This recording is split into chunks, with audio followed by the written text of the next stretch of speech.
Welcome to FX Street Currencies in Play, brought to you by Royal Financial Trading. I'm joined by Sean Richards from Noddy Yes Man Economics. Hi today, Sean. Morning. You're great friends with the Bank of England and their monetary policy over the last few years. I believe there's been a twist today. Well, there's been various twists over the last week or so. As soon as we get one saying they'll raise, someone else says they won't, and so on. That's all hot air, really. If we look at today's data, there are a couple of bits going out which I think move them away from it. Firstly, if you look at the sequence of PMI numbers for UK, business survey from market, you see that all of them were lower than last month. Today we had the services one, which is much the largest component of the economy. Yeah. If you take the whole sweep, it looks like we're growing at maybe 0.4% in GDP terms per quarter. That much, eh? Well, exactly. So there's no rate rise backing there. And tucked away in the thing, now these are slightly dubious numbers, but nonetheless they are what they are. We got some productivity numbers which showed in the first quarter that fell by 0.5%.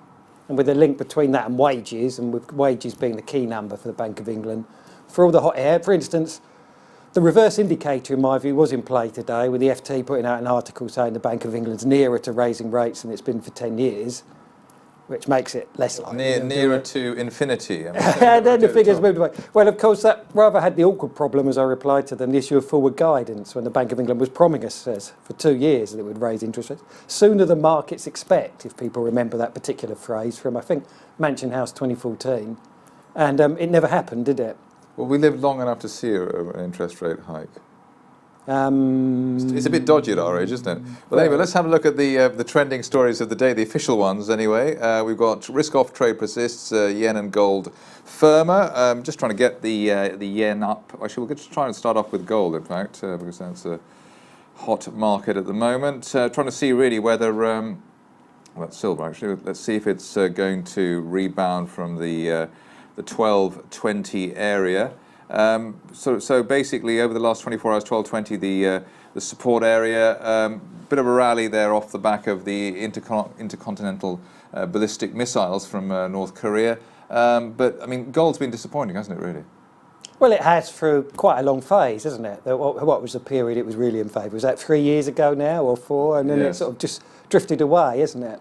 If we look at the flip side of that, I think some of the froth has gone into things like Bitcoin. Look at the way that surged. It wasn't so long ago, I was writing about Bitcoin going through $1,000. And then what did it do a week or two ago? Was it 3,000? I know it's all over the shop. Right. You don't think that's because, let's say, gold is controlled by, well, at least at arm's length or maybe even closer by the central banks, whereas Bitcoin is genuinely a renegade, unfettered market? Possibly, but I mean that game's been going on for a long time now, isn't it? Right. Well, I remember the same scenarios in the silver market. But if you'll believe it or not, people were talking then about people writing puts at $5 in silver. That's how long ago that was. It was the same story about forward ahead sales. Okay, we'll just go on to the FOMC minutes tonight. Are we expecting anything revolutionary from them? I don't think so. I think that they've made their move in June. If you look at the US economy, you can debate what it's doing, but one of the things it isn't doing is surging ahead. So I suspect there'll be a delay until they do anything. Okay, well, let's have a go on to Canadian dollar, stronger on hawkish comments from the Bank of Canada governor there, but below 130. So is this slipping away from the bulls at the moment, do you think? Not really quite my area of expertise, but in essence, is this not really a resources punt on Canada? Right. And you'll find movements out there if you follow oil, aluminium and so on, the stuff that they produce. And I think that's been sort of, that's been the credit crunch era play in it, hasn't it? If you plotted them together, you'd get, I think, a pretty strong correlation. Yes, and there's also I always like to mention at every possible opportunity that they're having a housing crisis there in Canada, and that was part of Mark Carney's legacy when he was the governor there. Yes, I do follow that. Vancouver, Toronto, I've seen prices shoot up. They're trying to respond to that. If you go through some of the Canadian press, which I have, there's some quite amazing price changes, and also the prices of these places. It's as bad as London, if you look round for what people are getting for, how they're doing it. They're trying macroprudential policies, forgetting the fact that these were abandoned all about 40 years ago because they cause more trouble than they're worth. So I expect there'll be a period of declared triumph. Macroprudential works. and then a year or two later, who could possibly have expected this, will be the buzz phrase. Okay, well, from Canada we go to Australia. Earlier on I spoke to Hassan from Royal Financial Trading. So Hassan, you've got some views on the Aussie dollar. What's the current state of play there? Well, the Australian dollar right now has been capped recently with the macro accounts trying and extend the selling pressure after yesterday's RBA statement. You see the RBA statement yesterday was rather benign, and they kept the neutral monetary policy focusing on inflation and growth, which has been subdued recently in the Australian economy. Right, but I mean, we've seen it's sort of got a bit more volatile, but obviously failed near that 7,700 level again. But is it time for a rebound? What I see exactly is now that it has hit the lower trend line that I have drawn here, it looks that there could be another bounce upwards here. Right. Especially because there is more of the funds, the leverage funds, are coming in and putting on more buy stops at the top levels, specifically around the 7630s. Right. And I mean, the overall pattern here, though, it seems to be like a 3 steps up through 2 steps down situation. It's not a smooth cross to trade, is it, at the moment?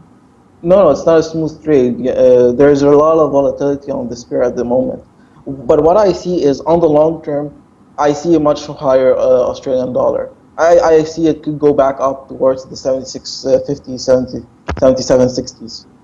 Right. And I mean, is that reflecting the economic situation, you think, there?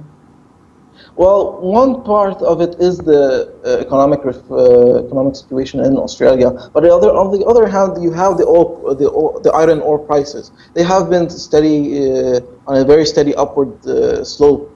This has reflected very positively on the Australian dollar. As you can see, it has jumped rather impressively over the past couple of months. Okay. Well, Hassan Kanan, Senior Associate at Royal Financial Trading, thank you very much for joining us today. Thank you very much.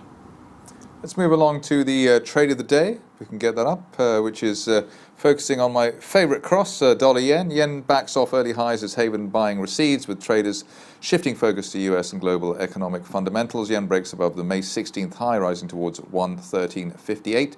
First level of resistance should take the yen up to 113.75. Above that target's 114.35.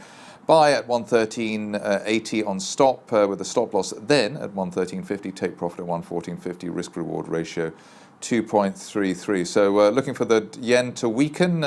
Obviously what Mr. Arbe would like. Any views on that, Sean? Oh, well, I do have some, which is if you look at the ebb and flow there on Zach's chart, this is really completely against what economic theory would have told you in the sort of credit crunch, or pre-credit crunch, excuse me, times, because you would think, I looked up their balance sheet the other week, 514 trillion yen in total. Is that quite a lot? Well, yes. It's so much when you look at the thing. They have so many noughts on the page, and then you discover it's in units of 100 million yen because they can't fit them in.